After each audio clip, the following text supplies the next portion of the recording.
Hello guys, welcome back to voice of Shraddha. അപ്പോ hi. Hi. Exams ഒക്കെ അടുത്തിരിക്കുകയാണ് അല്ലെ? നമുക്ക് ഒരുപാട് എൻക്വയറീസ് വരുന്നതും സ്പെഷ്യൽ ട്യൂഷൻ എടുക്കുവോ, എക്സാമിലേക്ക് പ്രിപ്പയർ ചെയ്യിക്കുമോ എന്ന് പറഞ്ഞിട്ടാണ്. അപ്പോ ട്യൂഷൻ എന്ന് പറയുന്ന കാര്യം കുട്ടികൾക്ക് ഒരു നന്മയാണോ അതോ അവർക്കൊരു കളിസ്ഥലം അല്ലെങ്കിൽ അതൊരു തിന്മയാണോ? എന്താണ് തോന്നുന്നത് ജെഫിൻ? ട്യൂഷൻ എന്ന് പറയുന്നത് ഉറപ്പായിട്ടും അത് എങ്ങനെ നമ്മൾ അതിലേക്ക് ഒരു അപ്രോച്ച് എടുക്കുന്നു എന്നുള്ളത് പോലെ ഇരിക്കും. അത് നന്മയും തിന്മയുമായി വരുന്നത്. ലൈക്ക് എല്ലാ റിസോഴ്സസും പോലെ തന്നെ എങ്ങനെ അതിനെ നമ്മൾ പ്രോപ്പർലി യൂട്ടിലൈസ് ചെയ്യുന്നു. ചില പേരൻസ് ട്യൂഷൻ ഉപയോഗിക്കുന്നതെന്ന് പറഞ്ഞാൽ അവരുടെ ബിസി ഷെഡ്യൂളിൽ കുട്ടികളെ കുറച്ചു നേരം എൻഗേജ്ഡ് ആയിട്ട് ഇരിക്കാൻ വേണ്ടിയുള്ള ഒരു ഒബ്ജക്റ്റ് ആയിട്ടാണ്. അത് മോസ്റ്റ് പ്രോബബ്ലി നമ്മൾ ശ്രദ്ധിച്ചു കഴിഞ്ഞാൽ നമുക്ക് തന്നെ വരുന്ന എൻക്വയറികളിൽ പറയുന്ന ഒരു കാര്യമുണ്ട്. അതായത് ഞങ്ങളുടെ അടുത്ത വീട്ടിലെ കൊച്ച് 1000 രൂപയ്ക്ക് എല്ലാ സബ്ജക്റ്റും എടുത്തു തരുമല്ലോ എന്നൊരു ചോദ്യം പറയും. അതെന്ന് പറഞ്ഞു കഴിഞ്ഞാൽ ഇങ്ങനെ ഒരു കുട്ടികളെ ഒരു ടൈം പാസിന് വേണ്ടി അല്ലെങ്കിൽ അത്രയും നേരം കുട്ടി അവിടെ ഇരിക്കും പഠിക്കും എന്നൊരു വിശ്വാസത്തിൽ കൊണ്ടുവിടുന്ന ഒരു പ്രക്രിയയാണ്. പക്ഷെ ട്യൂഷനെ എങ്ങനെ പ്രോപ്പറായിട്ട് യൂസ് ചെയ്യാമെന്ന് പറഞ്ഞാൽ നമ്മളെ പോലെ തന്നെയുള്ള പ്ലാറ്റ്ഫോംസ് ഉണ്ട്. നമ്മൾ മാത്രമല്ല, അതുപോലെ ഒരുപാട് പ്ലാറ്റ്ഫോംസ് ഉണ്ട് പേഴ്സണലൈസ്ഡ് ട്യൂഷൻ കൊടുക്കുന്നത്. നമ്മളും ചെയ്യുന്ന അതേ കാര്യമാണ്. അതായത് ഒരു ഡെഡിക്കേറ്റഡ് ടീച്ചർ, ആ സബ്ജക്റ്റിൽ ഡെഡിക്കേറ്റഡ് ആയിട്ടുള്ള ടീച്ചർ ആ കുട്ടിയുടെ നീഡിനനുസരിച്ച് വേണ്ടി ക്ലാസ് എടുത്ത് കൊടുക്കുന്ന ഒരു കാര്യം. അത് വളരെ നല്ലൊരു അഡീഷണൽ ഹെൽപ്പ് ആയിരിക്കും ഒരു കുട്ടിയെ സംബന്ധിച്ച് നോക്കി കഴിഞ്ഞു കഴിഞ്ഞാൽ. ലൈക്ക് എല്ലാ സബ്ജക്റ്റിനൂടെ പോയി ഇരിക്കേണ്ട ഒരു ആവശ്യമില്ല. ആ കുട്ടിക്ക് സ്വന്തമായിട്ട് പഠിക്കാൻ പറ്റുന്ന സ്ട്രോങ് ആയിട്ട് ആ കുട്ടിയുടെ തന്നെ സ്ട്രോങ് ആയിട്ടുള്ള സബ്ജക്റ്റുകൾ കാണും. അതിന് പോലും ട്യൂഷൻ കൊണ്ടുവിടുന്ന പേരൻസ് ഉണ്ട്. പക്ഷെ അതിന്റെ ഒന്നും ഒരു ആവശ്യമില്ല ആക്ച്വലി. എന്നാൽ ആ കുട്ടിക്ക് ഒരു ഹെൽപ്പ് വേണ്ട ഒരു സബ്ജക്ട് മാത്രം ആ കുട്ടിക്ക് കറക്റ്റ് ആയിട്ട് ഹെൽപ്പ് ചെയ്ത് കൊടുത്തു പോവുകയാണെങ്കിൽ അതിനെ ആ കുട്ടിക്ക് ബാലൻസ് ചെയ്ത് പോകാനും പറ്റും. ഈ ട്യൂഷൻ എന്ന് പറയുന്നതിനുള്ള ഒരു നെഗറ്റീവ് ഫീലിംഗും മാറിക്കിട്ടും. അല്ല, ട്യൂഷനെ ആയിരിക്കും ഒരിക്കലും ഒരു ബേർഡൻ ആയിട്ട് കാണേണ്ട ആവശ്യമില്ല. ഇത്രയും സമയം രാവിലെ തൊട്ട് വൈകുന്നേരം വരെ സ്കൂളിൽ ഇരുന്ന് പഠിച്ചിട്ട് വന്ന് ബാഗ് വെക്കുന്നതിന് മുമ്പ് അടുത്ത ട്യൂഷനും പറഞ്ഞു വിടുക, അങ്ങനെ ഒരു ബേർഡൻ കൊടുക്കേണ്ട ആവശ്യമില്ല. പക്ഷെ ഇതുപോലെ തന്നെ ബുദ്ധിമുട്ടുള്ള സബ്ജക്റ്റ് ഒക്കെ ഉണ്ടല്ലോ. ഇപ്പം പെട്ടെന്ന് ടീച്ചേഴ്സ് പറയുമ്പം അത് ക്യാച്ച് ചെയ്യാൻ പറ്റാത്ത കുട്ടികളുണ്ടാവും. പ്രത്യേകിച്ച് ആ ബുദ്ധിമുട്ടുള്ളത് നമ്മൾ ഈ മാത്സ് സയൻസ് സബ്ജക്റ്റിലൊക്കെ ആയിരിക്കും. അല്ലെങ്കിൽ ലാംഗ്വേജസിൽ ഈ ബുദ്ധിമുട്ട്, ഹിന്ദി ഇംഗ്ലീഷ് അതിലൊക്കെ ഈ ബുദ്ധിമുട്ട് വരുന്ന കുട്ടികളുണ്ടാവും. അത് കുട്ടികളെ അനുസരിച്ച് അത് മാറി മാറി വരും. അപ്പൊ എന്താണ് കുട്ടിയുടെ ആവശ്യം എന്ന് വെച്ച് കഴിഞ്ഞാൽ, ഇപ്പൊ പർട്ടിക്കുലർ സബ്ജക്റ്റിലാണ് ബുദ്ധിമുട്ടെന്നുണ്ടെങ്കിൽ സ്കൂളിൽ പഠിപ്പിച്ച് ഇപ്പൊ മാത്സിന്റെ കാര്യം പറയുവാണെന്നുണ്ടെങ്കിൽ ഓൾറെഡി ടെക്സ്റ്റ് ബുക്കിലെ പ്രോബ്ലംസോ അല്ലെങ്കിൽ ബാക്കി എല്ലാം ഒക്കെ തന്നെ സ്കൂൾസിൽ സോൾവ് ചെയ്തിട്ടുണ്ടാവും. അതിലധികം കൈവെക്കാൻ പോകണ്ട. അതിൽ ബുദ്ധിമുട്ടുണ്ടെങ്കിൽ ഡൗട്ട് ഉണ്ടെങ്കിൽ എന്താ പറഞ്ഞു കൊടുക്കുക. കാരണം ഇപ്പൊ ഞാൻ എക്സ്പ്ലെയിൻ ചെയ്ത് കൊടുക്കുന്ന രീതിക്കായിരിക്കില്ല വേറൊരു മാത്സ് ടീച്ചർ എക്സ്പ്ലെയിൻ ചെയ്ത് കൊടുക്കുന്നത്. അപ്പൊ രണ്ടും കൂടെ കേട്ട് കഴിയുമ്പോൾ കുട്ടിക്ക് ചിലപ്പോൾ ബുദ്ധിമുട്ടാകും. അല്ലെങ്കിൽ ആ പറഞ്ഞ മെത്തേഡിൽ ഈസി ആയിട്ടുള്ള എന്തെങ്കിലും മെത്തേഡ്സ് ട്രിക്സ് ഉണ്ടെന്നുണ്ടെങ്കിൽ ടീച്ചറിന് പറഞ്ഞു കൊടുക്കാം. അല്ലാതെ ഒരുപാട് മെത്തേഡ്സ് പറഞ്ഞു കൊടുത്ത് കൊളാപ്സ് ചെയ്യേണ്ട കാര്യമില്ല. അങ്ങനെയുള്ള ഹെൽപ്പ് കൊടുക്കാം. അതുപോലെ തന്നെ എവിടാണോ ബുദ്ധിമുട്ടെന്ന് മനസ്സിലാക്കി, അപ്പൊ ഇല്ല ഇങ്ങനെ എന്തെങ്കിലും പ്രീവിയസ് നോളജിന്റെ എന്തെങ്കിലും ബുദ്ധിമുട്ടാണെന്നുണ്ടെങ്കിൽ അതൊന്ന് ടേക്ക് കെയർ ചെയ്ത് കൊടുത്ത് അങ്ങനെയുള്ള ബുദ്ധിമുട്ടുകൾ മാറ്റി കൊടുക്കാൻ. ട്യൂഷൻ എന്ന് പറയുന്നത് വീണ്ടും സ്കൂളിൽ പഠിപ്പിച്ച എല്ലാം പഠിക്കാനുള്ള ഒരു സ്ഥലമായിട്ട് കാണാതെ പേഴ്സണലൈസ്ഡ് ആയിട്ടുള്ള ഓരോ ബുദ്ധിമുട്ടുകളുണ്ടല്ലോ. എനിക്ക് ഈ കാര്യം മനസ്സിലാവുന്നില്ല, അല്ലെങ്കിൽ എനിക്ക് ഇങ്ങനെ ഈ കാര്യം ചെയ്യുമ്പോൾ ഒരു ബുദ്ധിമുട്ടുണ്ട്, അല്ലെങ്കിൽ എനിക്ക് ഇങ്ങനെ പഠിച്ചാൽ ഇത് മനസ്സിലാവുന്നില്ല, ഇത് വേറൊരു രീതിയിലൊന്ന് പറഞ്ഞുതരാം. അങ്ങനെയുള്ള കാര്യങ്ങൾക്ക് ട്യൂഷൻ ഉപയോഗിക്കുന്നത് എന്തുകൊണ്ട് നല്ലതായിരിക്കും. അല്ലാതെ വീണ്ടും ഒരു ക്ലാസ് റൂമിന്റെ ഒരു സെറ്റപ്പിലോട്ട് പോയിരിക്കുന്നതിനോട് എനിക്കും യോജിപ്പില്ല. ഇപ്പോ മോസ്റ്റ് ഓഫ് ദ പേരൻസും വർക്കിംഗ് ആണല്ലോ. അപ്പം കൂടുതൽ ആളുകളും ഈ വർക്ക് കഴിഞ്ഞ് വീട്ടിലെത്തുന്നത് ചിലപ്പോൾ 7 മണിക്കോ അല്ലെങ്കിൽ 7:30-കോ ആയിരിക്കും. അപ്പൊ ഇവർ വരുന്നതിന് മുമ്പേ കുട്ടികൾ വരുവോ, വന്നാൽ വീട് എങ്ങനെയാകും, അല്ലെ നോക്കാൻ പറ്റില്ല എന്നുള്ളൊരു കാരണം കൊണ്ട് സ്കൂൾ കഴിഞ്ഞ് ചിലപ്പോൾ നേരിട്ട് ട്യൂഷൻ ആക്കി പിന്നെ ഒരു 8:30-ക്ക് മാത്രം വീട്ടിലേക്ക് വരുന്ന അങ്ങനെ ഞാൻ കുറെ കുട്ടികളെ കണ്ടുവരുന്നുണ്ട്. ഈവൻ എന്റെ സ്കൂളിലാണെങ്കിൽ പോലും പിന്നീട് ഈ സ്കൂൾ കഴിഞ്ഞ് ട്യൂഷൻ കഴിഞ്ഞ് അവർ വീട്ടിലെത്തുന്ന 8 മണിക്ക് 8:30-ക്കാണ്. കഴിച്ച് കിടന്നുറങ്ങാനുള്ള നേരം മാത്രമേ അവർക്ക് കിട്ടുന്നുള്ളൂ. അത് മാത്രമല്ല, എല്ലാ സബ്ജക്റ്റും കൂടി ജസ്റ്റ് ഒരു 1000 രൂപയ്ക്ക് അല്ലെ 1500 രൂപയ്ക്ക് എല്ലാ സബ്ജക്റ്റും കൂടി അവരങ്ങ് എടുത്ത് കൊടുക്കുകയും ചെയ്യും.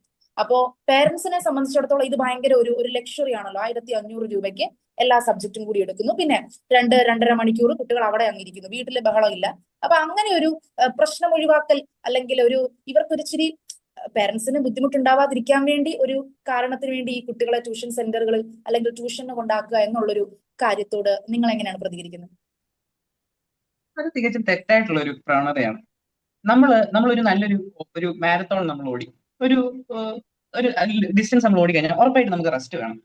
ഇതേ രീതിയിലുള്ള ഫിസിക്കൽ ആക്ടിവിറ്റിയാണ് ഒരു കുട്ടി ഒരു ക്ലാസ്സിൽ പോയി പഠിക്കുന്ന സമയത്ത് നടക്കുന്നത്. അതിന്റെ ബ്രെയിൻ ഒരു 8 അവർ അല്ലെങ്കിൽ 8 പീരീഡ് ഇരുന്ന് പഠിച്ച് അത് ടയേർഡ് ആയിട്ടായിരിക്കും വീട്ടിലോട്ട് വരുന്നത്. അപ്പൊ അതിന് വന്ന് കുറച്ച് റെസ്റ്റ് ഒക്കെ എടുത്ത് അതിൻ്റെതായ രീതിയിൽ പഠിക്കാൻ ഒരു ടൈം കിട്ടിയില്ലെങ്കിൽ അത് തികച്ചും ഒരു യൂസ്ലെസ് ആയിട്ടുള്ള വേസ്റ്റ് ആയിട്ടുള്ള ഒരു പ്രോസസ്സായി മാറുകയാണ് ചെയ്യുന്നത് ഈ ട്യൂഷൻ എന്ന് പറയുന്നത്.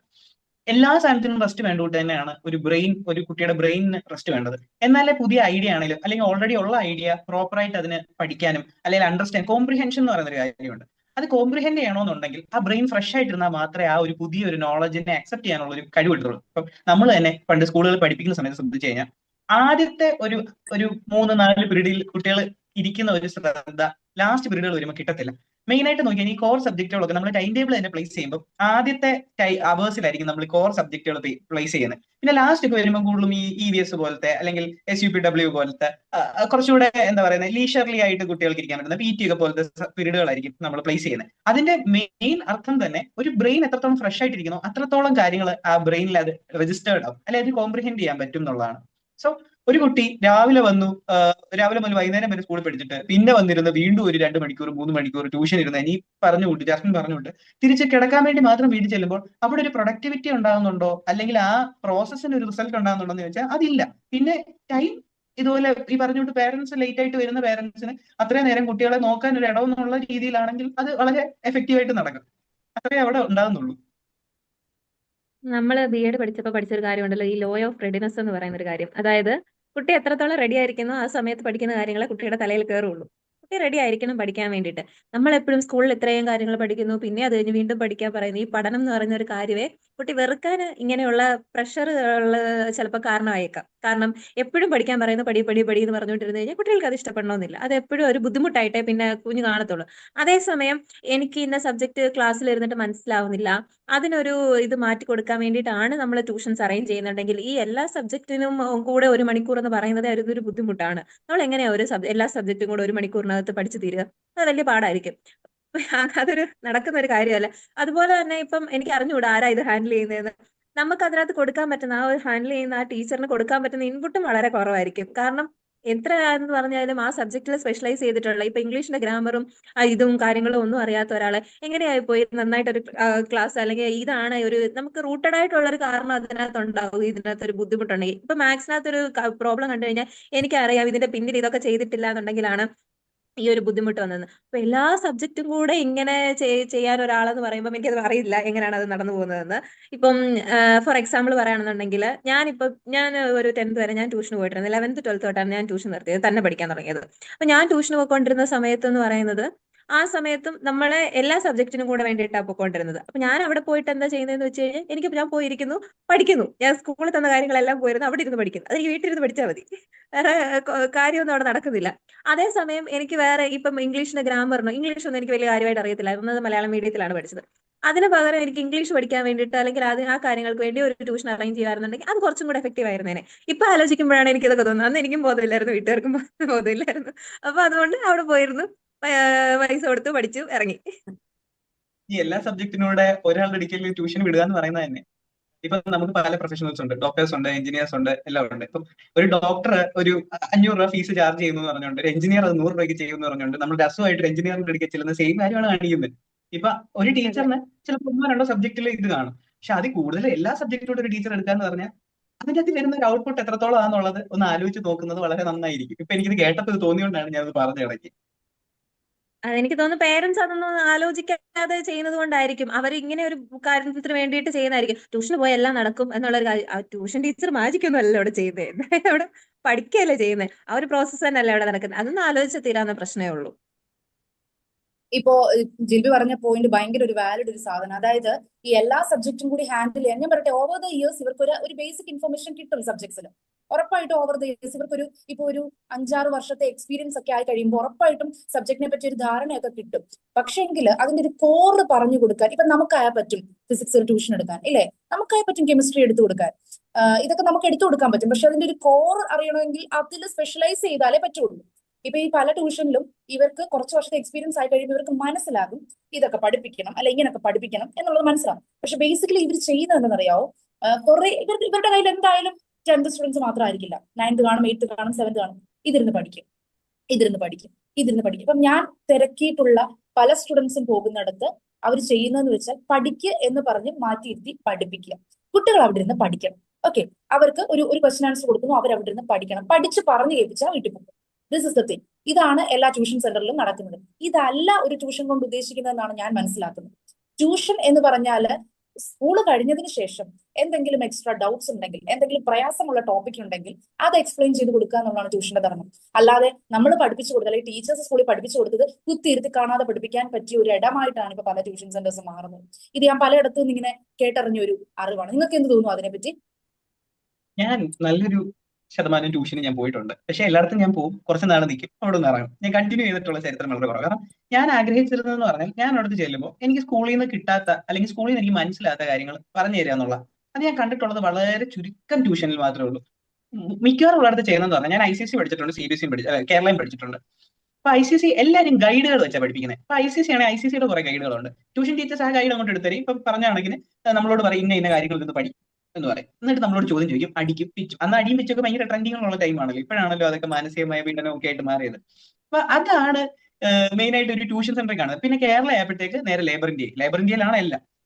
അപ്പൊ ആ ലേബർ ഇന്ത്യ എടുത്ത് നമ്മുടെ കയ്യിൽ കൊണ്ട് തരും. ഏത് സബ്ജക്റ്റിന്റെ ലേബർ നമ്മൾ വാങ്ങിക്കണം. എന്നിട്ട് നമ്മളോട് ആ ലേബർ ഇന്ത്യ കൊണ്ടുവരാൻ പറയും. എന്നിട്ട് നമ്മൾ ആ ലേബർ ഇന്ത്യ തുറന്നു നോക്കും, വോളിയം എടുത്ത് ഇന്ന സബ്ജക്റ്റിന്റെ ഇന്ന ടോപ്പിക് അങ്ങോട്ട് എടുത്ത് വായിക്കും. എന്നിട്ട് നമ്മൾ അത് പറഞ്ഞു കേൾപ്പിക്കുക, കാണാതെ പറഞ്ഞു കേൾപ്പിക്കുക. ഇതാണ് മോസ്റ്റ് ട്യൂഷൻ സെന്റേഴ്സിൽ ഞാൻ കണ്ടിട്ടുള്ളത്. അതുകൊണ്ട് എന്റെ ഒരു മെയിൻ ഹോബി എന്ന് പറഞ്ഞാൽ എന്നെ വീട്ടുകാരോട് ട്യൂഷന് ചേർക്കാൻ, ഒരു മാസം കഴിയുമ്പോൾ ഞാൻ ഇവിടുന്ന് തിരിച്ചിറങ്ങാം. കാരണം എനിക്ക് ആഗ്രഹിക്കുന്ന അല്ലെങ്കിൽ ഞാൻ ആഗ്രഹിച്ചിട്ടുള്ള ഒരു കാര്യം എനിക്ക് കിട്ടിയിട്ടില്ല.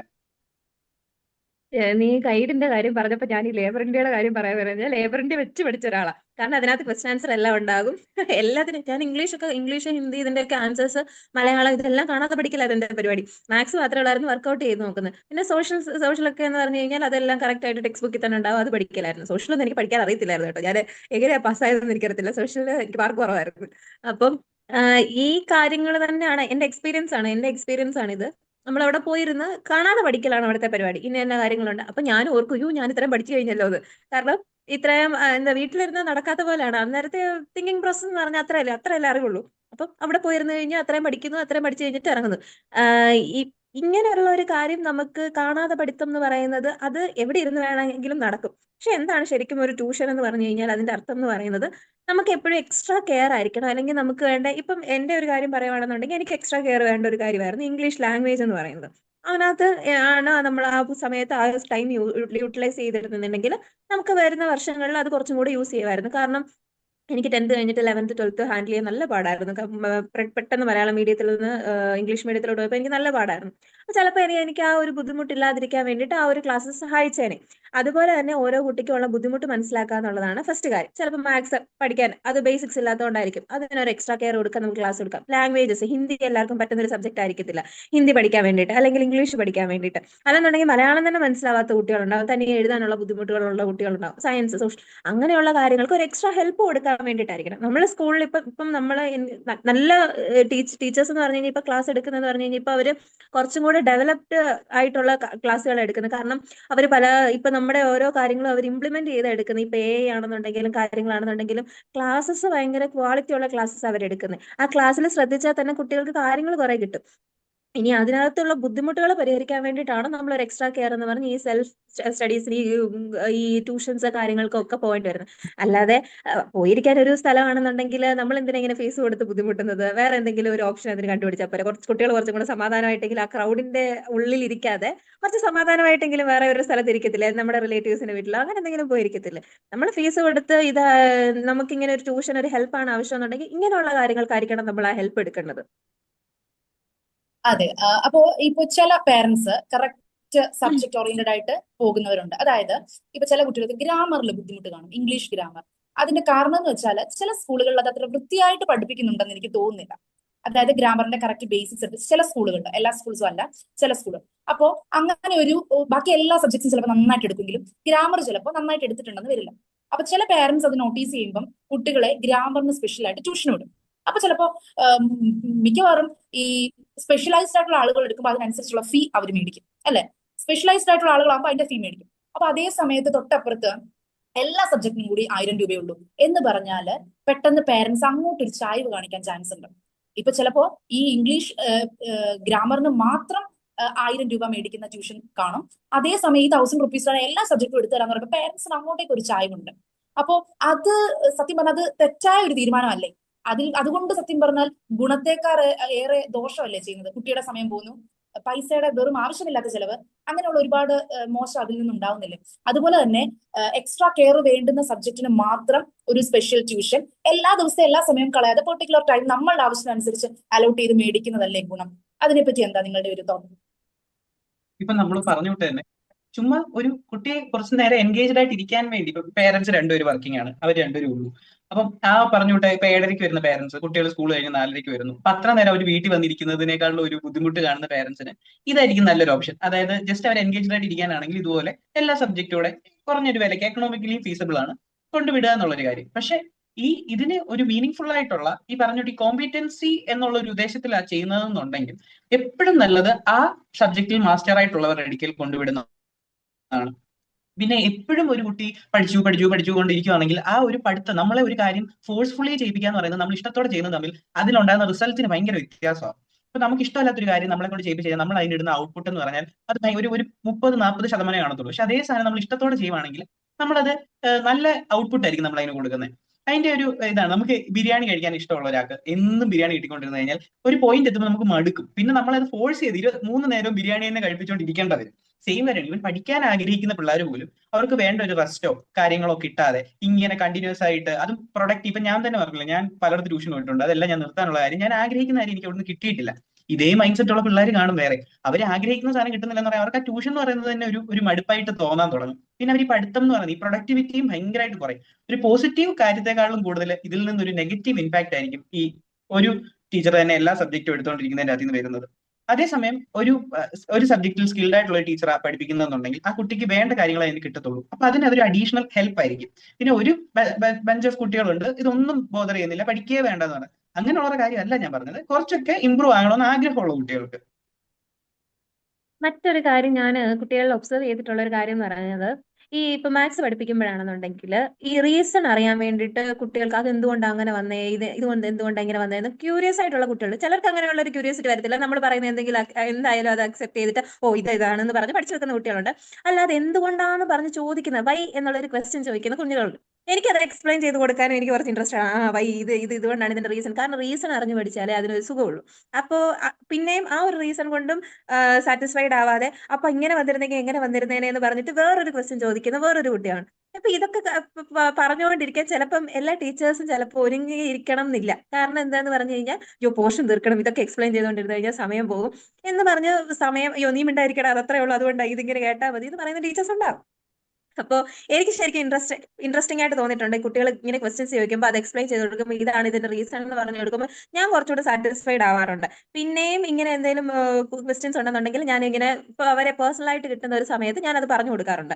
ഇങ്ങനെയുള്ള കാര്യങ്ങൾ ചിലപ്പോൾ നടക്കാതിരുന്നാൽ ആ സബ്ജക്റ്റിനുള്ള ഇൻട്രസ്റ്റ് ആ കുട്ടിക്ക് അങ്ങ് പോകും. ഇതൊന്നും എനിക്ക് അറിയത്തില്ല, ഇതൊന്നും എനിക്ക് പറ്റുന്നില്ല, എന്നാ കാര്യത്തിനാണ് അപ്പോൾ നമ്മൾ ഇതൊരിക്കുന്നത് ചുമ്മാ ഒരു റീസൺ ഇല്ലാതെ അങ്ങനെ റിബലായിട്ടുള്ള, അത് പഠിക്കുന്ന കാര്യത്തിൽ റിബലായിട്ടുള്ള കുട്ടികളുണ്ട്. അങ്ങനെ ഒരു ക്ലാസ്മേറ്റ് എനിക്കുണ്ടായിരുന്നു. ഇതെന്നെ ഈ ടീച്ചർ ഇതൊന്നും പറയാത്തത്, ഇത് ഇങ്ങനെ വന്നു കഴിഞ്ഞാൽ എങ്ങനെ റെഡി ആവും എന്ന് പറയുന്നൊരു ഗേൾസിന്റെ ഒരു ഓൾമോസ്റ്റ് ഒരു ക്യാരക്ടർ എന്ന് പറഞ്ഞു കഴിഞ്ഞാൽ ടീച്ചർ പറയുന്ന അക്സെപ്റ്റ് ചെയ്ത് ശരി ടീച്ചർ എന്ന് പറഞ്ഞ തലയാട്ടി പഠിച്ചു. പക്ഷെ ബോയ്സ് അങ്ങനെയല്ലായിരുന്നു. അതിലൊരാളുണ്ടായിരുന്നു, ഒരു മാത്സ് നന്നായിട്ട് പഠിക്കുന്ന ഒരു കുട്ടി ഉണ്ടായിരുന്നു.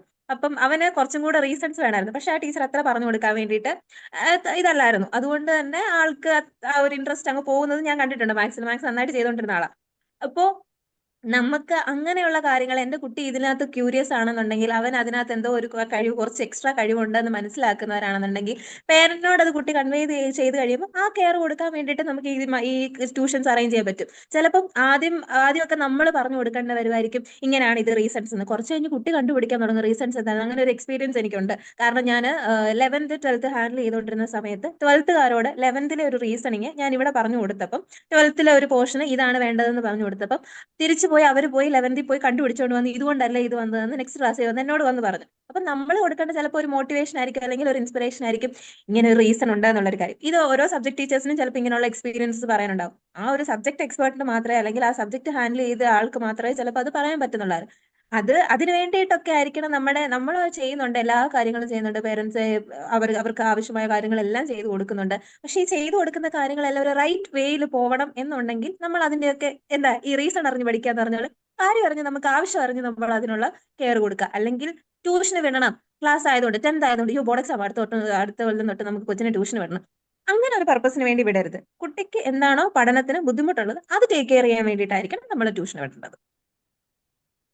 അപ്പൊ എന്തുകൊണ്ടും പേഴ്സണലൈസ്ഡ് ട്യൂഷൻ ആണ് ഏറ്റവും മികച്ചതെന്നാണ് നമ്മൾ എത്തിച്ചേർന്നിരിക്കുന്ന ഒരു കൺക്ലൂഷൻ അല്ലെ. അപ്പോ മൾട്ടിപ്പിൾ ആയിട്ടുള്ള ബുദ്ധിമുട്ടുള്ള കുട്ടികളോ അവരെങ്ങനെയായിരിക്കണം ട്യൂഷൻസ് സെലക്ട് ചെയ്യേണ്ടത്? അതായത് ഒരുപാട് പല സബ്ജക്റ്റിലും അല്ലെങ്കിൽ എല്ലാ സബ്ജക്റ്റിലും ബുദ്ധിമുട്ടുള്ള കുട്ടികൾ അവരെന്ത് ചെയ്യണം? അതൊരു സ്പെഷ്യൽ കേസാണ് സത്യം പറഞ്ഞാൽ. ഇപ്പം നമ്മളൊരു മിക്സ്ഡ് ക്ലാസ് റൂമിൽ ഇരുത്തി കുട്ടികളെ പഠിപ്പിക്കുന്ന ഒരു കാര്യം, ഈ ഇടയ്ക്ക് ഞാനൊരു ഇതുപോലൊരു റീല് കാണുകയുണ്ടായി. അത് പറഞ്ഞുകൊണ്ടിരുന്നത് നമ്മൾ ഈ സ്ക്രൈബ് എന്ന് പറഞ്ഞ ഈ ആ കേരള സിലബസ് കണ്ടിട്ടുണ്ട്, ഉണ്ട്. സ്ക്രൈബ് എഴുതിപ്പിക്കുന്ന. ഉം. അപ്പോൾ ഒരു കുട്ടി പഠിക്കാൻ ഇച്ചിരി മോശമാണെങ്കിൽ റിസൾട്ട് ആണല്ലോ സ്ഥാപനങ്ങൾക്ക് വലുത്. ഒരു കുട്ടി അവിടെ നിന്ന് പഠിച്ച് ഇന്ന് അത് എല്ലാ കാര്യവും ഒരു ബിസിനസ് എന്നുള്ള ഒരു പെർസ്പെക്റ്റീവിലോട്ട് ഭയങ്കരമായിട്ട് മാറിയിട്ടുണ്ട്. അപ്പൊ അവരുടെ അടുത്ത വട്ടം അവർക്ക് ബിസിനസ് നടക്കണമെന്നുണ്ടെങ്കിൽ അവർക്ക് റിസൾട്ട് വേണം. റിസൾട്ട് ഉണ്ടെങ്കിലേ പേരൻസ് കുട്ടികളെ കൊണ്ട് ചേർക്കത്തുള്ളൂ. അപ്പൊ ഒരുമാതിരി പുറകിലോട്ട് നിൽക്കുന്നു എന്ന് കാണുന്ന പിള്ളേരെ പോലും സ്ക്രൈബ് വെച്ചങ്ങ് എഴുതിപ്പിക്കും. ആ പ്രായത്തില് കുട്ടികൾക്കും അത് സൗകര്യമായിരിക്കും, കാരണം പഠിക്കേണ്ട ഒന്നും വേണ്ട, സ്ക്രൈബ് എഴുതിക്കോളും പരീക്ഷ. പക്ഷെ ഇങ്ങനെ ടൈം പോകുന്നതനുസരിച്ച് അവർ അവരുടേതായ ഒരു സ്വന്തം സ്റ്റാൻഡ് നിൽക്കേണ്ട അവസ്ഥ വരുമ്പോൾ ഇവർക്കൊരു ബേസിക് അണ്ടർസ്റ്റാൻഡിങ് തന്നെ ഇല്ലാണ്ടായി പോകുന്ന ഒരു അവസ്ഥ വരുന്ന കണ്ടിട്ടുണ്ട്. അങ്ങനെയുള്ള കുട്ടികൾക്ക് എപ്പോഴും ഒരു സ്പെഷ്യൽ ഹെൽപ്പാണ് ആവശ്യം. ഇന്ന് അത് കുറച്ചുകൂടെ അവൈലബിൾ ആണ്. ഇവിടാണ് പേരൻസിന് ഒരു ഇമ്പോർട്ടന്റ് റോള് വഹിക്കാനുള്ളത്. ആദ്യം തന്നെ തന്റെ മുമ്പിലുള്ള സ്വന്തം കുട്ടി എന്താണെന്ന് മനസ്സിലാക്കുക. ഈ പറഞ്ഞ കണക്കിന് എവിടെ ലാഭിക്കാൻ പറ്റുന്നു എന്ന് പറഞ്ഞ് ഈ ബാക്കിയുള്ള കാര്യങ്ങളുടെ പുറകിൽ ഓടുവാണെങ്കിൽ ഈ കുട്ടികളെ നമ്മുടെ കയ്യിൽ നിന്ന് തന്നെ നഷ്ടമായി പോകും.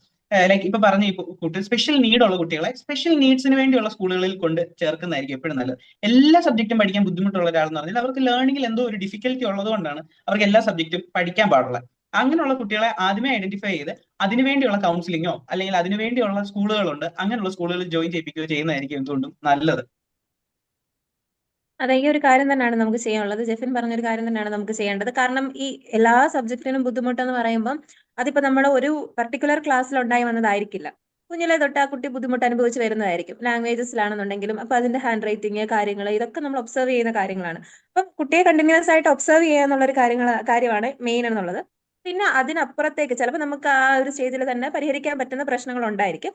പറ്റുന്നില്ല എന്നുണ്ടെങ്കിൽ ഈ നമ്മൾ ഈ ലേണിംഗ് ഡിഫിക്കൽട്ടീസ് എന്ന് പറയുന്നത് പോലെ എന്തെങ്കിലും ഡിഫിക്കൽട്ടീസോ എന്തെങ്കിലും ഡിസബിലിറ്റീസോ ഉള്ള ഒരു കുട്ടിയായിരിക്കും. ആ ടൈപ്പ് ഓഫ് ടേക്ക് കെയർ കൊടുക്കുക. അത് നമ്മളുടെ ഈ ട്യൂഷൻസിൽ നിന്നും നമുക്ക് കിട്ടുന്ന ഒരു കാര്യമല്ല അത്. അതിന് എക്സ്ട്രാ കെയർ തന്നെ, ഈ എക്സ്ട്രാ കെയറിൽ നിന്നും കുറച്ചും കൂടെ ഒരു എക്സ്ട്രാ കെയർ തന്നെ ആവശ്യമുണ്ട്. കൗൺസിലിംഗ് അല്ലെങ്കിൽ സ്പെഷ്യൽ എഡ്യൂക്കേഷൻ അങ്ങനെയുള്ള കാര്യങ്ങളൊക്കെ ചെയ്തെങ്കിൽ മാത്രമേ ഈ ഒരു ബുദ്ധിമുട്ട് പരിഹരിക്കാൻ പറ്റത്തുള്ളൂ. അല്ല ഒരു നോർമൽ ചൈൽഡ് ആണ്, ഈ എല്ലാ സബ്ജക്റ്റും പഠിക്കാൻ ഒരു ബുദ്ധിമുട്ടൊക്കെ ആണ് എന്നുണ്ടെങ്കിൽ ഫസ്റ്റ് ഓഫ് ഓൾ അത് ഏറ്റവും ടേക്ക് കെയർ ചെയ്യാൻ പറ്റുന്ന സ്കൂൾസിനായിരിക്കും. അതായത് സ്കൂളിലാണ് ആ കുട്ടി ഏറ്റവും കൂടുതൽ സമയം ചെലവഴിക്കുന്നത്. ആ സമയത്ത് മാക്സിമം ടീച്ചേഴ്സിന്റെ ഒരു സപ്പോർട്ട് കൂടിയും പേരൻസിന്റെ ഒരു സപ്പോർട്ട് കൂടിയും ക്ലാസ്സുകൾ നന്നായിട്ട് ശ്രദ്ധിച്ചതിന് ശേഷം ഓരോ വീക്കിൽ ഓരോ സബ്ജക്റ്റിനും ഇത്ര ടൈം അലോട്ട് ചെയ്ത് ട്യൂഷൻസ് ആണെങ്കിൽ ട്യൂഷൻസ്, അല്ലെങ്കിൽ എന്താണോ പേരൻസ് ചെയ്യാൻ പറ്റുന്ന ആ കാര്യങ്ങൾ ചെയ്യുവാണെന്നുണ്ടെങ്കിൽ ഇത് മാറ്റാൻ പറ്റും. അല്ല മാറ്റാൻ പറ്റുന്നില്ല എന്നുണ്ടെങ്കിൽ ജെഫിൻ പറഞ്ഞ പോലെ അതെന്തെങ്കിലും മറ്റു ബുദ്ധിമുട്ടുകളായിരിക്കണം. ഓക്കെ. നമ്മുടെ ഈ എക്സാം വരികയാണല്ലോ, നമ്മുടെ ബോർഡ് വരികയാണ്. ഇപ്പൊ ഈ ബോർഡിലേക്ക് നീങ്ങുമ്പോൾ ഈ പറയുന്ന ട്യൂഷൻ ക്ലാസ്സുകൾക്ക് എങ്ങനെയാണ് കുട്ടികളെ സഹായിക്കാൻ പറ്റുക കുറച്ചും കൂടി എഫക്റ്റീവ് ആയ രീതിയിൽ?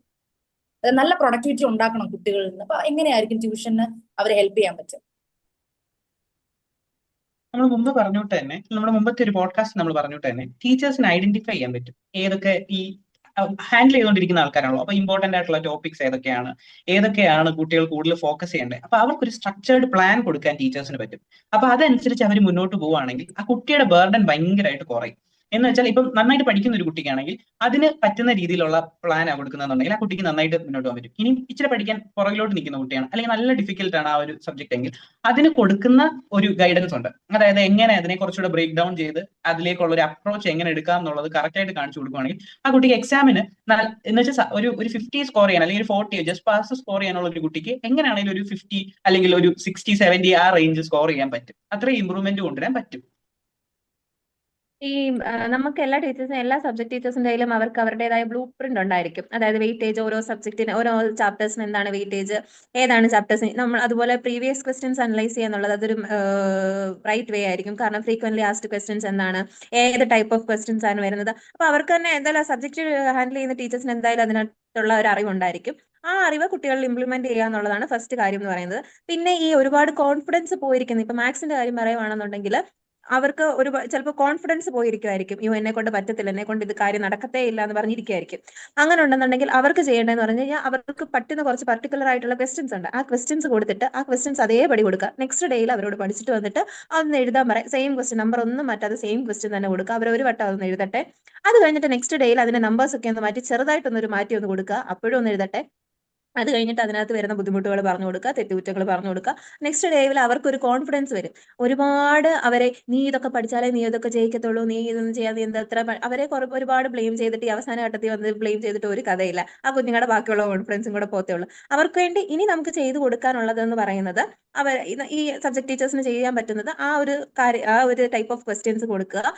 എല്ലാ വിഷയവും പഠിപ്പിക്കാതെ, ഇപ്പം മാത്സിലാണെന്നുണ്ടെങ്കിൽ പർട്ടിക്കുലർലി എല്ലാ ടോപ്പിക്സും പഠിപ്പിക്കാതെ അവർക്ക് പറ്റുന്ന ടോപ്പിക്സ് ഉണ്ട്. അവരെ എന്താ അധികം ബുദ്ധിമുട്ടാതെ കിട്ടുന്ന അവർക്ക് ടോപ്പിക്സ് ഉണ്ട്. ആ ടോപ്പിക്സ് ക്ലിയർ ആക്കി കൊടുത്ത് അതിലെ ക്വസ്റ്റ്യൻസ് പ്രാക്ടീസ് ചെയ്ത് അതിൽ ഡിഫറെന്റ് ഇപ്പൊ നമ്മുടെ ഒരു കഴിവ് കാണിക്കാനുള്ള ഒരു ഇടമല്ല അത്. അതായത് എനിക്ക് ഇങ്ങനെയൊക്കെ ഇൻട്രസ്റ്റ് ചെയ്ത് ക്വസ്റ്റ്യൻ ചോദിക്കാൻ അറിയാം എന്നുള്ളൊരു ആ ഒരു ഏരിയ അല്ല അത്. അവർക്ക് ഈ ക്വസ്റ്റ്യൻസ് കൊടുത്ത് അവരുടെ കോൺഫിഡൻസ് ബിൽഡ് ചെയ്യാന്നുള്ള ഒരു കാര്യമാണത്. ആ ക്വസ്റ്റ്യൻസ് സെയിം ആയിട്ട് കൊടുക്കുക, അവരത് എഴുതട്ടെ. അപ്പൊ അവരുടെ കോൺഫിഡൻസ് പയ്യെ ബിൽഡ് ചെയ്ത് തുടങ്ങും. അതുപോലെ തന്നെ ഈ ഫുൾ ക്വസ്റ്റ്യൻസ് അവർ അറ്റൻഡ് ചെയ്യാനുള്ള ഒരു മോട്ടിവേഷൻ നമുക്ക് അവർക്ക് കൊടുക്കണം. കാരണം അറ്റൻഡ് ചെയ്യുന്നതിനനുസരിച്ച് അവർക്ക് മാർക്ക് കിട്ടും. ഇന്ന പർട്ടിക്കുലർ ക്വസ്റ്റ്യനിൽ ഇന്ന കാര്യങ്ങളൊക്കെ എഴുതി വെച്ചാൽ 1/2 മാർക്ക് 1 മാർക്ക് അങ്ങനെയുള്ള കാര്യങ്ങളൊക്കെ നമുക്ക് ചെയ്യാൻ പറ്റും. ഇങ്ങനെയുള്ള ടൈപ്പ് ഓഫ് കോച്ചിങ് ഒരു മെന്റൽ സപ്പോർട്ടുമാണ് ഈ കാറ്റഗറി ഓഫ് സ്റ്റുഡൻസിന് നമ്മൾ കൊടുക്കേണ്ടത്. പിന്നെ ബാക്കിയുള്ള സെഷൻ നമുക്കറിയാം, പ്രീവിയസ് ഇയർ ക്വസ്റ്റ്യൻസ് കൊടുക്കുക, സാമ്പിൾ ക്വസ്റ്റ്യൻ പേപ്പേഴ്സ് കൊടുക്കുക, അവരെ എക്സാം എഴുതി ട്രെയിൻ ചെയ്യിക്കുക. ഈ ടൈം മാനേജ്മെന്റ് എന്ന് പറയുന്നത് സത്യത്തിൽ എക്സാം എന്ന് പറയുന്ന ഒരു കലയാണ്. നമ്മൾ എന്തൊക്കെ പഠിച്ചു കഴിഞ്ഞാലും എന്തൊക്കെ കാര്യം ചെയ്തു കഴിഞ്ഞാലും ആ ടൈമിൽ അത്രയും ഒരു 2.5 hours അല്ലെങ്കിൽ 3 hours നമ്മൾ എന്താ പേപ്പറിനകത്ത് വരച്ചു വെക്കുന്ന ആ കലയാണ് നമ്മുടെ വരുന്ന മാർക്ക് എന്ന് പറയുന്നത്. അപ്പം അതിനുവേണ്ടി പ്രാക്ടീസ് ചെയ്യിപ്പിക്കുക എന്ന് പറയുന്നത് എക്സാം എഴുതി ടൈമിനുള്ളിൽ ഇന്ന കാര്യങ്ങൾ എന്റെ തലയ്ക്കകത്തുള്ള കാര്യങ്ങൾ എനിക്ക് പേപ്പറിനകത്ത് എത്രമാത്രം പ്രസന്റ് ചെയ്ത് നീറ്റായിട്ട് പ്രസന്റ് ചെയ്യാൻ പറ്റുന്നോ അതിലാണ് എന്റെ വിജയം. അല്ലാതെ ഇതിന്റെ ഒക്കെ ആൻസർ എനിക്ക് അറിയാമായിരുന്നു എന്നിട്ട് എനിക്ക് മാർക്ക് കിട്ടില്ല എന്ന് പറയുന്നതിനകത്ത് ഒരു അർത്ഥമില്ല. കാരണം അതിനകത്ത് ആ ഒരു മണിക്കൂറിൽ ആ ഒരു മിനിറ്റ് നമ്മൾ എന്നാ എഴുതുന്നോ അതിലാണ് നമ്മുടെ മാർക്ക് ഇരിക്കുന്നത്. സോ എക്സാം എഴുതി കുറച്ച് പ്രാക്ടീസ് കൊടുക്കണം. ആ ഒരു ആങ്സൈറ്റി മാറണം. ക്വസ്റ്റ്യൻ പേപ്പർ റീഡ് ചെയ്യാൻ അവരെ പഠിപ്പിക്കണം. അതായത് ഇന്ന കാര്യങ്ങൾ ഒരുപാട് ഒരുപാട് വായിച്ചിരുന്ന് അവർ ബുദ്ധിമുട്ടുണ്ടാക്കാതെ ക്വിക്കായിട്ട് ക്വസ്റ്റ്യൻസ് അറ്റൻഡ് ചെയ്ത് ഇപ്പൊ ഞാൻ ചെയ്തിരുന്ന ഒരു കാര്യം എന്ന് പറയുന്നത്, ഞാൻ ഏറ്റവും മാർക്ക് കൂടിയ കാര്യങ്ങളാണ് എസ്എ ടൈപ്പ് ക്വസ്റ്റ്യൻസ് ആയിരുന്നു ഞാൻ ഫസ്റ്റ് എഴുതുന്നത്. അത് കഴിഞ്ഞിട്ട് ഞാൻ 4 മാർക്ക് 3 മാർക്ക് പിന്നെ ഏറ്റവും ലാസ്റ്റിലെ ഞാൻ ഈ 1 മാർക്ക് മൾട്ടിപ്പിൾ ചോയ്സ് ക്വസ്റ്റ്യൻസിന് കൊടുക്കത്തുള്ളായിരുന്നു. അപ്പൊ ആ ഒരു രീതി വേണമെങ്കിൽ അവർക്ക് അഡോപ്റ്റ് ചെയ്യാം. കാരണം അപ്പം ആദ്യം ആ ഒരു നമ്മൾ എഴുതി നമ്മുടെ കൈ കുറച്ചൊന്ന് ഇതാകുമല്ലോ, ഒന്ന് വേദനയാകുമല്ലോ. ആ ഒരു സമയത്തേക്ക് ഈ ലോങ് ആൻസേഴ്സ് വെക്കാതെ ആദ്യം തന്നെ ഒരു ഫ്രഷ് ആയിട്ടിരിക്കും ഫ്രഷ് ആയിരിക്കും നമ്മളുടെ ആ മൈൻഡ്. അന്നേരം പോയി കുറച്ചങ്ങ് എഴുതി അങ്ങ് തീർത്തതിന് ശേഷം ഇപ്പൊ അറിയത്തില്ല എന്നുണ്ടെങ്കിൽ നമുക്ക് അറിയാവുന്ന ക്വസ്റ്റ്യൻ അങ്ങ് തീർക്കുക. പിന്നെ ഒരു സെഷൻ എഴുതുമ്പോൾ ഇപ്പൊ പല കാറ്റഗറി ഓഫ് സെഷൻസ് ആയിരിക്കും ഓരോ സബ്ജക്ട് പേപ്പേഴ്സിൽ. ഒരു കാറ്റഗറി ഫസ്റ്റ് എഴുതി തീർക്കാൻ വേണ്ടിയിട്ട് ശ്രമിക്കുക. കാരണം ഇപ്പൊ സെഷൻ എ ആണെന്നുണ്ടെങ്കിൽ അതിന് 1 മാർക്ക് ആയിരിക്കും, അല്ലെങ്കിൽ സെഷൻ ബി ആണെങ്കിൽ അത് 2 മാർക്ക് ആയിരിക്കും. ആ ഒരു സെഷൻ ഫസ്റ്റ് ഒന്ന് കംപ്ലീറ്റ് ചെയ്യാൻ ശ്രമിക്കുക. സെഷൻ വൈസ് ആയിട്ട് കംപ്ലീറ്റ് ചെയ്യാൻ ശ്രമിക്കുക. അല്ലാതെ ഫസ്റ്റ് സെഷൻ എഴുതിയിട്ട് സെക്കൻഡ് സെഷൻ എഴുതാവൂ അങ്ങനെയൊന്നും നമുക്ക് നിർബന്ധമൊന്നുമില്ല. നമുക്ക് ക്വസ്റ്റ്യൻ നമ്പർ കറക്റ്റ് ആയിട്ട് ഇട്ടാൽ മതി, വേറൊരു പ്രശ്നമില്ല. അപ്പൊ അവർക്ക് കോൺഫിഡന്റ് ആയിട്ടുള്ള സെഷൻ ഫസ്റ്റ് എഴുതി തീർക്കുക. അതുപോലെ തന്നെ എല്ലാം എഴുതി കഴിഞ്ഞ ശേഷം കുറച്ച് എക്സ്ട്രാ ടൈം ഇട്ടിട്ടേ നമ്മൾ എപ്പോഴും എഴുതാവൂ. കാരണം എന്താണ് എക്സാമിന്റെ ഇടയിൽ സംഭവിക്കാന്ന് നമുക്കറിയത്തില്ല. എക്സ്ട്രാ ടൈം വന്നിട്ട് ഇതൊക്കെ നമുക്ക് പ്രാക്ടീസ് ചെയ്യാൻ പറ്റുന്നതെന്ന് പറഞ്ഞ് എക്സാം എഴുതിയേ പ്രാക്ടീസ് ചെയ്യാൻ പറ്റത്തുള്ളൂ. ആ സമയത്ത് നമ്മൾ പോയി ഒരു വലിയ ഒരു പേടിയിലേക്ക് പോകുന്നതിനെക്കാട്ടിൽ ഏറ്റവും നല്ലത് നമുക്ക് ഇങ്ങനെയുള്ള എക്സാംസും കണ്ടക്ട് ചെയ്യാൻ പറ്റും. 3 hours ആണ് നമ്മുടെ എക്സാം എന്നുണ്ടെങ്കിൽ ക്വസ്റ്റ്യൻ വായിക്കാൻ ഒരു particular time cool off time കൊടുക്കുക. അവർ പർട്ടിക്കുലർ ആയിട്ട് ആ ക്വസ്റ്റ്യൻസ് എല്ലാം ആൻസർ ചെയ്യുക. അപ്പൊ അവരുടെ ഒരു കോൺഫിഡൻസ് ബിൽഡ് ചെയ്യും. ഇപ്പൊ ഈ ലോ അച്ചീവേഴ്സിനാണെങ്കിൽ പോലും ആ ഒരു ഇത് കിട്ടും. എനിക്ക് ഈ ഒരു എക്സാമിന് ഇത്രയും കിട്ടുന്നുണ്ട്, അങ്ങനെയാണെന്നുണ്ടെങ്കിൽ അടുത്ത എക്സാമിന് കുറച്ചും കൂടി ചെയ്ത് കഴിഞ്ഞാൽ എനിക്ക് കുറച്ചും കൂടെ എന്റെ മാർക്ക് സ്കോർ ചെയ്യാൻ പറ്റും. അത് എല്ലാ കാറ്റഗറി, ഇപ്പം ഗിഫ്റ്റഡ് സ്റ്റുഡൻസിനാണെങ്കിലും ആവറേജ് സ്റ്റുഡൻസിനാണെന്നുണ്ടെങ്കിൽ ലോ അച്ചീവേഴ്സിനാണെങ്കിലും ഈ എക്സാം എഴുതി പ്രാക്ടീസ് ചെയ്യുക എന്ന് പറയുന്നത് വളരെ വലിയൊരു കാര്യമായിരിക്കും. വളരെ എഫക്റ്റീവ് ആയിട്ടുള്ള ഒരു കാര്യമായിരിക്കും. മുമ്പ് ഞാൻ പറഞ്ഞതിന്റെ അകത്തിൽ ഒരു കാര്യം പറയാൻ വിട്ടുപോയത് എന്താന്ന് വെച്ചാൽ ഒരു മോട്ടിവേഷൻ ഉണ്ടല്ലോ കുട്ടികൾക്ക്, അത് എപ്പോഴും ക്വാളിഫൈഡ് ആയിട്ടുള്ള ടീച്ചേഴ്സിന് കൊടുക്കാൻ പറ്റും. കാരണം അവർ പഠിക്കുന്ന സമയത്ത് തന്നെ, ഒരു ടീച്ചർ പഠിക്കുന്ന സമയത്ത് തന്നെ മെയിൻ ആയിട്ട് ഡീൽ ചെയ്യുന്ന ഒരു പേപ്പർ സൈക്കോളജി എന്ന് പറയുന്നത്. അതും ഇതിന്റെ ഒരു ഇമ്പോർട്ടന്റ് ആയിട്ടുള്ള ഒരു ഫാക്ടറാണ്. ഒരു ടീച്ചർ എല്ലാം കൂടെ ഹാൻഡിൽ ചെയ്യുന്നു എന്ന് പറയുമ്പോൾ ചിലപ്പോൾ അത് ക്വാളിഫൈഡ് ആയിട്ടുള്ളവരായിരിക്കും കേട്ടോ. ഇനി അഥവാ ക്വാളിഫൈഡ് അല്ലാത്തവരാണെങ്കിൽ ഇപ്പം ഒരു ഡിഗ്രി കഴിഞ്ഞവരോ അല്ലെങ്കിൽ ഒരു +2 കഴിഞ്ഞിട്ട് എടുക്കുന്ന ആൾക്കാരൊക്കെ ആകുമ്പോൾ ഈ ഒരു കാര്യത്തിൽ ഇച്ചിരി പുറകോട്ടായിരിക്കും അവർ നിൽക്കുന്നത്. ഇതൊരു കുട്ടിയുടെ ഒരു ഡെവലപ്മെന്റിന് അല്ലെങ്കിൽ ഒരു ഫിയറിനെ ഹാൻഡിൽ ചെയ്യാനൊക്കെ കേപ്പബിൾ ആക്കുന്നതെന്ന് പറഞ്ഞാൽ നമ്മുടെ ഈ ഒരു ക്വാളിഫിക്കേഷൻ തന്നെയാണ്. എത്ര ആണെങ്കിലും അതിന്റെ അഡ്വാൻറ്റേജ് എത്ര ആണെങ്കിലും അത് കിട്ടുന്നതായിരിക്കും. അതെ, അതാണ് ഞാൻ പറഞ്ഞത്. നമ്മുടെ ഒരു കാലിബർ കാണിക്കാനുള്ള ഒരു സ്ഥലമല്ല കുട്ടികൾ എന്ന് പറയുന്നത്. അവര് ഇമോഷണൽ ആയിരിക്കും, അവര് ചിലപ്പോൾ ഫിസിക്കലി ഫിറ്റ് ആയിരിക്കത്തില്ല, മെന്റലി ഫിറ്റ് ആയിരിക്കത്തില്ല. ഇതൊക്കെയും കൂടെ ഡീൽ ചെയ്യേണ്ട ആൾക്കാരെ നമ്മള്. നമ്മുടെ കണ്ടന്റ് നോളജോ നമ്മുടെ ആ ഒരു എന്താ പ്രാഗൽഭ്യമോ കാണിക്കേണ്ട ഒരു പ്ലേസ് അല്ല. നമ്മുടെ പ്രാഗൽഭ്യം അല്ലെങ്കിൽ നമ്മുടെ ഒരു കഴിവ് കാണിക്കേണ്ടതെന്ന് പറഞ്ഞു കഴിഞ്ഞാൽ അവരെ ഡീൽ ചെയ്യുന്ന രീതിയിലായിരിക്കണം, അല്ലാതെ കണ്ടന്റിലായിരിക്കത്തില്ല. ചില ടീച്ചേഴ്സിന് ആ ഒരു മൈൻഡ് ഉണ്ട്, എനിക്ക് ഇങ്ങനെയൊക്കെയുള്ള, എനിക്ക് ഇത്രയും കാര്യം അറിയാം, എനിക്ക് അല്ലെങ്കിൽ ഇങ്ങനെയുള്ള കാര്യങ്ങളൊക്കെ ട്വിസ്റ്റ് ചെയ്ത് ചോദിക്കാൻ അറിയാം. അങ്ങനെ കാണിക്കേണ്ട, നമ്മുടെ എക്സ്പീരിയൻസ് ആണെന്നുണ്ടെങ്കിലും നമ്മുടെ കഴിവാണെന്നുണ്ടെങ്കിലും എല്ലാം കുഞ്ഞിന്റെ നന്മയ്ക്ക് വേണ്ടിയിട്ടായിരിക്കണം. അതാണ് ഈ സൈക്കോളജിക്കൽ അപ്രോച്ച് എന്ന് പറയുന്നത്. കോൺഫിഡൻസ് മുഴുവൻ പോയിരിക്കുന്ന ഒരു കുഞ്ഞിന്റെ അടുക്ക പോയി നീ ഇത്രയും നാളും പഠിക്കാഞ്ഞിട്ടല്ലേടാ, നീ ഇത്രയും നാളൊന്നും ചെയ്യാഞ്ഞിട്ടല്ലേടാ, ഇത് പറഞ്ഞിട്ട് ഒരു കഥയില്ല. നമ്മള് ആ സമയത്ത് ആ കുഞ്ഞിന് വേണ്ടത് മെന്റൽ സപ്പോർട്ട് ആയിരിക്കും. അത്രയ്ക്ക് സീരിയസ്നെസ് അല്ലേ ഉള്ളൂ ആ കുട്ടിക്ക് ആ സമയത്ത് എന്ന് പറയുന്നത്. അപ്പം ആ ഒരു മെന്റൽ സപ്പോർട്ട്, ആ ഒരു മോട്ടിവേഷൻ ഒക്കെ കൊടുക്കുക എന്നുള്ളതും ഒരു ടീച്ചറിന്റെ കടമ തന്നെയാണ്.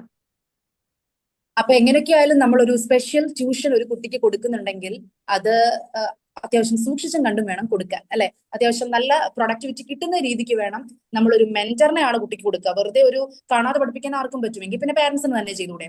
അവർ ജോലി ചെയ്യുന്ന ടൈമിൽ അവിടെ മാറി ഇരുന്ന് പഠിക്കാൻ പറയണം. ദാറ്റ്സ് ഇറ്റ്, അത്രേ ഉള്ളൂ. അപ്പോൾ അതല്ല വേണ്ടത്. ആ സബ്ജക്റ്റിന്റെ കോർ ആയിട്ടുള്ള മീനിങ് അവർക്ക് പറഞ്ഞു കൊടുക്കുക എന്നുള്ളതാണ് ഒരു ഒരു മെന്ററിന്റെ അല്ലെങ്കിൽ ഒരു സ്പെഷ്യൽ ട്യൂട്ടറിന്റെ ഒരു ഉത്തരവാദിത്വം എന്ന് പറയുന്നത്. അപ്പൊ അത്രയും നല്ല ഒരു എഫിഷ്യൻസി ഉള്ള ഒരാളെ വേണം നമ്മൾ തെരഞ്ഞെടുത്ത് കുട്ടിക്ക് കൊടുക്കാനായിട്ട്, അല്ലെ? അതെ. അതെ. അപ്പോ കുട്ടികൾക്ക് സ്പെഷ്യൽ ട്യൂഷൻ ആവശ്യമുണ്ടെങ്കിൽ അല്ലെങ്കിൽ ഇങ്ങനെയുള്ള കാര്യങ്ങളിലേക്ക് ഒന്ന് കാലെടുത്ത് വെക്കുന്നതിന് മുമ്പ് കുട്ടിയെ നന്നായിട്ട് അറിയുക, കുട്ടിയുടെ താല്പര്യങ്ങൾ അറിയുക, കുട്ടിയുടെ ബലഹീനതകൾ അറിയുക. നമ്മുടെ കുട്ടിയല്ലേ, നമുക്കറിയാം. സോ നന്നായിട്ട് അത് ഒബ്സർവ് ചെയ്യുക, അവരെ കാണുക, അവരെ നോക്കുക, അവരുടെ കാര്യങ്ങളൊക്കെ ഒന്ന് ശ്രദ്ധിക്കുക. അങ്ങനെ ശ്രദ്ധിച്ച് അവർക്ക് വേണ്ടുന്ന കാര്യത്തിൽ ഒരുപാട് സീരിയസ്നെസ് ആയിട്ട് അവർക്ക് പ്രഷർ കൊടുക്കാണ്ട് അവർക്ക് വേണ്ടുന്ന കാര്യത്തിൽ സപ്പോർട്ട് ചെയ്ത് കൊടുക്കുക. ഒരിക്കലും ഒരു റോട്ട് ലേണിംഗ് അനുവദിക്കരുത് ഒരു പ്രായത്തിൽ. അവർക്ക് വേണ്ടുന്ന കാര്യങ്ങൾ കോൺസെപ്റ്റ് ആയിട്ട് അവരുടെ ഉള്ളിലേക്ക് പകർന്നു കൊടുക്കാൻ പറ്റുന്ന ആൾക്കാരിലേക്ക് വേണം നമ്മൾ എത്തിച്ചേരാൻ. അല്ലാണ്ട് ഇരുത്തി പഠിപ്പിക്കുന്ന അല്ലെങ്കിൽ അത് ആ ഒരു കാലം കഴിഞ്ഞു, അത് ഇനി മുമ്പോട്ട് പോവില്ല. വൈ ക്വസ്റ്റ്യൻസ് ഒരുപാട് ചോദിക്കുന്ന ഒരു ജനറേഷനാണ്. സോ അവർക്ക് ഇങ്ങനെയുള്ള ആൾക്കാരെ കൊടുക്കാൻ നമുക്ക് എല്ലാവർക്കും കഴിയട്ടെ. So let's wind up, right? അതെ, ശ്രദ്ധയിലൂടെ നമുക്കും അത് സാധിക്കട്ടെ എന്ന് നമുക്ക് ആശംസിക്കാം. ഓക്കെ. ഓക്കെ.